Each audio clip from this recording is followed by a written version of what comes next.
Hey everybody, welcome back to Tim Travels. It's Terry, your host. So first, I gotta just say thank you to all the subscribers. We hit 500 subscribers like last night. I will say that I'm pretty sure I know who the 500th subscriber was. It's my cousin Mike. So props to Mike. But then we just blasted right through that 500 subscriber threshold or whatever you call it. So we're up to like, I don't know, it's crazy, 503 or something. Anyway, man, sometimes when it rains it pours. So I told you I had that load yesterday that was like, I didn't really understand it. So there was probably a reason for that. So I had like 254 miles to get to the shipper, and I find out, so this is a place where you normally go and you just talk to the people in the guardhouse, and they're really quick, they're competent, they're just like, drop your trailer here, here's the trailer you pick up, come back, we'll look at that trailer, give you your paperwork, you're out of here. So I get there, I give them the number, and they're like, yeah, we can't find that. Okay, so can you go drop your trailer here and then go to the shipping office? So anyway, that load got taken off me because it's, I'm using the word load loosely because I don't even think it's a thing. Like, it's not something that's going to ship later. It was shipped last week or something. So anyway, I just bobtailed over here to Pittston.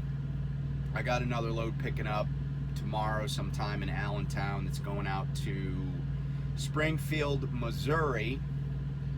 And I'll meet up with my trainee when I get out there. Either they'll come over to Springfield, or I'll get over to near where they live and get them on the truck probably Monday, because this load delivers on Sunday. So probably in Springfield, I'll just deliver it, go over to the terminal and hang out for a little bit. So that's the schedule. But not too far from here is Northampton County, Pennsylvania. And in Northampton County, there's a township called Palmer Township. And I don't even know where I found this, kind of on the Tim Travels Newswire. So apparently Werner Enterprises, specialized carrier out of Omaha, Nebraska. You know who Werner is. They got a lot of trucks. They opened a new terminal over there. And Werner, being the first-class publicly traded company that they are, decided to put up a giant ass Werner sign, lighted sign in front of the terminal. And then they put up another giant ass sign on one of their terminal buildings. But so it turns out that this multi-gazillion dollar company that's publicly traded didn't bother to hire some attorneys to check on the advertising regulations or statutes or codes in Palmer Township, Pennsylvania. And they had a sign installed. Actually, both of the signs are more than twice as big as is allowed by local ordinance. And you may say, well, why do they care how big somebody's sign is? And I guess the answer to that is because they can, and they do. And, towns all over America, big cities and small, have advertising or signage requirements. Commercial landlords also have them too. I've dealt with that on many occasions when I used to do leases for businesses. But apparently Werner is not, I don't know if they've already overstayed their welcome, because in the article I read, some of the township council people or committee people, they're like, I want that sign down. Like they were not mincing any words. They're like, no, you didn't ask, and we want it gone. So I guess Werner's going to be buying a new sign or sawing half of it off, or I don't know what. But you'd think that a company that has all the money that Werner does, thus the ability to pay attorneys, local attorneys or attorneys in Philadelphia or Harrisburg or Pittsburgh, people licensed in Pennsylvania, would at least go, hey, are there any regulations about how big our giant ass Werner sign can be? I mean, I know in Nebraska there might not be because they got some big ass signs right there by I-80, but in Pennsylvania that's not a thing. So anyway, congratulations to Werner for being the scofflaw company of the day here on Tim Travels. So I wanted to talk about a couple of things. And first, I'm not a person that worries too much about how much people respect me. It's just not a gene that I have. I don't take umbrage at a lot of stuff. Like when somebody cuts me off, I don't think it's like a statement about my worth or anything. Or if a clerk is rude to me, maybe like one time there was a clerk at a Love's that was just, she was an a-hole. And I was, at first I was a little irked, and then I was just like, you know what, I'm just gonna leave. I didn't even get in an argument about anything. But then later it hit me, she might have just found out her husband was screwing around on her, and she was taking it out on me. I don't know. And actually, I've never seen her since that time when I've gone back to that truck stop. But anyway, but it does bother me. So here's the but part. It does bother me when people at a trucking company act like the people that make all the money for trucking companies, meaning truck drivers, are like not smart people or not bright enough to understand stuff or don't think of things. And let me give you an example. So I told you a little bit ago how I went to this shipper, and they're like, yeah, that load's not a thing. That load number doesn't work, and and they require an 82 number. In other words, a number that starts with 82. And if you're a trucker at any company and you get electronic dispatches like on your mobile phone, or even you just get them off the Qualcomm and write it down in a notebook, there's always like 3, 4, 6 sets of numbers, right? And they all start with different things, and they're all codes for different things. And the reason that happens is because there are so many hands, like in the making of the load bread, the loaf of load. So there's the shipper, there's the consignee, there might be a broker, there's your company, and it could be like there's a third party payer. Like a lot of times, or like you're running, like DHL is the shipper, but they're just handling the logistics for some other big company. So there are all sorts of numbers, and everybody's got their own number. But at the end of the day, usually there's only one number, one set of numbers that's going to work for you to get that load on your truck. Or in my case, to be told, oh, here's what trailer you should pick up, and then come back and we'll give you the bills that correspond to that trailer and where that load's going. So last night, I get there, it's not like normal. I got to go to the shipping office. I go to the shipping office, I talked to this lady named Brenda, and she was nice, and I said, here's the load I'm looking for. And I give her all the numbers, right? The 82 set of numbers. She's like, that load shipped on the 22nd. So today's the 30th. So actually it was early this morning. She's like, so like a week ago. And I said, okay. I said, I got other numbers. Can you check those? And she's like, okay. And I started to say this other number that was like, I don't know, started with a 5-3. And she's like, no, I can only use an 8-2 number. I'm like, okay. And, you know, it's not like she doesn't want to help me. She just, her system's only going to take an 8-2 number to give me a load. So I'm like, okay. So I send a message to dispatch. I said, hey, this number, this 8-2 number is for a load that went out last week.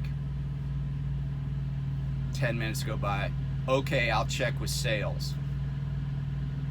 I wait and I wait, and then they're like, sales came back and said, well, check, and then they list all the numbers that I already have on my dispatch. They're like, well, ask her about these. And I'm like, and this is where sales is like, oh, I'm sure that our driver is a frickin' moron. Like he or she, this is the first load they've ever done, and also, by the way, they've never been trained by anybody that did a load. So they wouldn't know to maybe like try these other sets of numbers. No. So we're gonna tell them to try these other sets of numbers. And I'm like, you know, I didn't say anything back to them, but this is just, and you know, if you think I'm overreacting to this, think about it for a second, right? Like the sales team is who ultimately sent me to this bogus pickup, right? Like somebody in sales is dropping the ball here. They sent me there, okay? And then when I said, hey, you don't have a good pickup number, they don't get a better pickup number that begins with an 8-2. No, they just double down on what the dispatch that they already sent me that we already know is faulty, that's erroneous. And this is not an isolated incident. And I'll tell you what happened when I was in Salt Lake City, I don't know, 3 months ago. I get a call a message from my fleet manager towards the end of the day, and he says, hey, can you repower a load that's coming in from Colton, California into the Salt Lake terminal? Can you repower it over to Cheyenne, and it needs to be there by like 0600? And I'm like, sure, you know, I do, you know, and he's like, pays like $2 a mile. I'm like, okay, fine. You know, it's just a quick overnighter, you know, maybe like, I don't know what it is, or it was maybe like an 8-hour trip. And so I'm like, sure. So I you know, the night dispatcher reaches out to me. He's like, hey, this guy's inbound, here's his contact. You know, I make contact with the other driver. And then when the other driver gets there and he gets the trailer off his back, they give me the dispatch. Well, the dispatch tells you, if you're a lease operator or an owner operator, the dispatch tells you what it pays. And so so one of the dispatch messages was like, it pays, you know, $113. And so I message him. I'm like, hey, I need to see the full payment on this, because it should have been like, I don't know, $900 or something. And so they're like, oh yeah, well that's a little mix up in the system, it'll work out fine. And I'm like, no, I get this kind of message every time, and every time it tells me the full payment on this, on a load. That's what I would expect to see now. So then the night dispatch guy's like, well, you know, there's no one that can do that, they've all gone home. I'm like, okay, that's not my problem, but I'm not moving my truck for $113 or $118. I'll stay here in Salt Lake for that kind of money. You know, I'm not going to drive all the way across Wyoming at night for $118. And so they're like, so what are you saying? I'm saying, I mean, this really was the back and forth. I've saved these messages. And I was like, no, I'm saying, get it right. You know, if my paperwork wasn't right, I wouldn't get paid for the load. Why should I accept a load when your paperwork's not right, when your messages aren't right? So then a guy from sales calls me. Now, I think this is a pretty rare occurrence, but I'm very certain I was the only driver available to get this load, and it was fresh produce, and it was going to Walmart. So it's a big company, and you know, it's a big account. They don't want to botch this, right? But I'm like the only guy available to do this. So I get a call from a guy in sales, right? And right from Jump Street, this guy is condescending. And he's like, hey, look, you know, I've seen a lot of these loads, and they're all going out about $2 a mile, so, you know, just take the load. That was basically the conversation. And I'm like, you know what, man? I said, and you know, I don't usually play the lawyer card, but I also don't like to be condescended to. And I'm sure most of you feel that way. And I was like, you know what, look, man, I said, I don't know if you know much about contract law, and I don't know if you went to law school, but I did. And I graduated in the top half of my class. And when you send me those messages, those are contracts, right? Like, that's what the company's saying they will pay me. Now, it does say it's estimated, but pretty much it's a contract, right?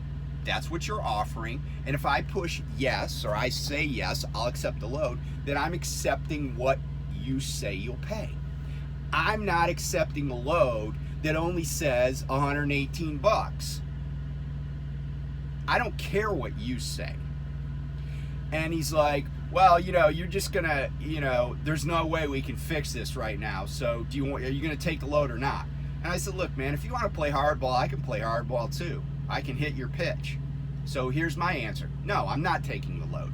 And I immediately send in a no response. Well, then they tell me, like I cared, oh, well, here's the thing. We had to call a guy at home. And I'm just like, dude, I so don't give a crap that you called a guy and interrupted him watching, you know, a football game at his house in Springfield, Missouri. I don't care, right? I've worked jobs where my whole life I got called at home. I was in the military. They call you anytime at home. And the higher ranking you get, the more calls you're likely to get. And then when I was an attorney, people had my mobile number. When people are your client, they think they can call you anytime. And they do. I had a client in California. He'd be like, it'd be like 8 o'clock at night in California. He'd be like, I got a question for Terry. Let me call him up and ask him. 11:05, my phone's ringing. Call from the Bay Area. So I don't care that you called somebody at home because somebody didn't do their job. That's not my problem. So then they get me numbers that are just wrong, right? Like you add them up and I'm like, that's not $2 a mile. And so then they get all mad about it. Then for some reason they send me an estimate that's like way over $2 a mile. So then I was like, okay, sure. And then they backpedaled on it, but it was after I accepted it. Because there's this thing about contract law, right? Offer acceptance, right? I accepted this load at like, I don't know what it was, like $1,112 or something, which was well over $2 a mile. And so then the next day after they changed it, I went back to my fleet manager. I'm like, dude, I took this load. They're going to pay me the whole amount. And they did. But this just illustrates how people in the sales department, and don't get me wrong, in American business, nothing gets done unless something gets sold. That's just how business works. And I get that, right? I get that sales has a vital role to play. But once sales makes the sale, they got to have somebody to do to deliver the product that they've sold. And they then turn around and act like the person who's actually going to get the product delivered or made, the product made, which is a delivery. So somebody like me is like some moron. So they're selling somebody, and presumably they try to get the highest price that they possibly can for the company's services. But then, do they think we're going to turn it over to a person that can barely fog a mirror? Like, why would you do that to your customer? Why'd you be like, hey, look, we're a really good company, and so we really need $7 a mile on this load, and then turn it over to somebody that you know, can't even spell their name? Why would you do that? Well, the answer is you wouldn't. So what I'm saying is, if you work for a trucking company, but you don't sit behind a steering wheel to make your living, then everything that you have, look around you, the computer on your desk, the chair you're sitting in, right? The building that has a roof over your head. All of that happens because somebody like me, and like millions of us, sits behind a wheel while you're at home watching football, or sleeping, or going to your kid's softball game, or a dance recital, or cuddling with your significant other. We're out here driving the truck, making money for the company that employs you. And so a little respect is not too much to ask. Yes, I get paid, and I get paid pretty well for what I do. I'm not dissatisfied with the deal that I have with Prime. But I respect your abilities. You need to respect mine. And I don't care if a truck driver went to law school, or has a college degree, or used to be a housewife, or a farmer, or a brain surgeon, or if they never made it through the 6th grade. There are a lot of really, really bright people out here. They're good at business, they understand their industry, and they make you look good on a daily basis to your customers. Why not treat them with the respect that they deserve, and just, you know, acknowledge the fact that no trucking company makes money unless truck drivers are delivering on the promises that you made. So anyway, I might be preaching to the choir here, but who knows, maybe somebody will see this and go, yeah, I think that guy's on to something. So be safe. I'll be back, and yeah, I'll just be back. We'll talk about something, keep you updated, and maybe do some history or something. Anyway, talk to you later. Thanks again to all our subscribers, all our viewers. You know, I enjoy what I'm doing here on this channel.